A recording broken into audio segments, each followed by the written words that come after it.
loved praise from men more than praise from God.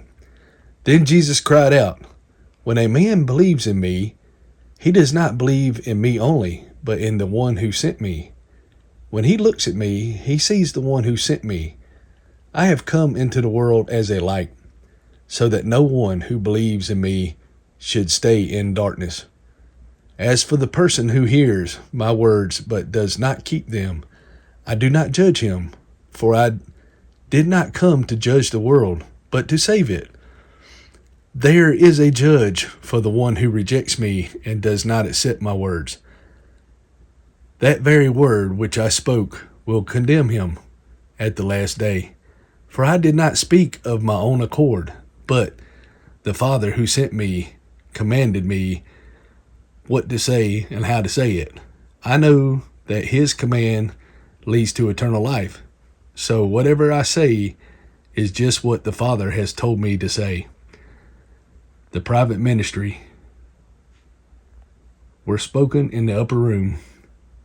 It was just before the Passover feast. Jesus knew that the time had come for him to leave this world and go to the Father. Having loved his own who were in the world, he now showed them the full extent of his love. The last Passover, Jesus washes disciples' feet. The evening meal was being served, and the devil had already prompted Judas Iscariot, son of Simon, to betray Jesus. Jesus knew that the Father had put all things under his power, and that he had come from God and was returning to God. So he got up from the meal, took off his outer clothing, and wrapped a towel around his waist. After that, he poured water into a basin and began to wash his disciples' feet, drying them with the towel that was wrapped around him. He came to Simon Peter, who said to him, "Lord, are you going to wash my feet?" Jesus replied, "You do not realize now what I am doing, but later you will understand." "No," said Peter, "you shall never wash my feet." Jesus answered, "Unless I wash you, you have no part with me." "Then, Lord," Simon Peter replied, "not just my feet, but my hands and my head as well." Jesus answered, "A person who has had a bath needs only to wash his feet. His whole body is clean. And you are clean, though not every one of you." For he knew who was going to betray him, and that was why he said not every one was clean. When he had finished washing their feet, he put on his clothes and returned to his place. "Do you understand what I have done for you?" he asked them. "You call me teacher and Lord, and rightly so, for that is what I am. Now that I, your Lord and teacher, have washed your feet, you also should wash one another's feet.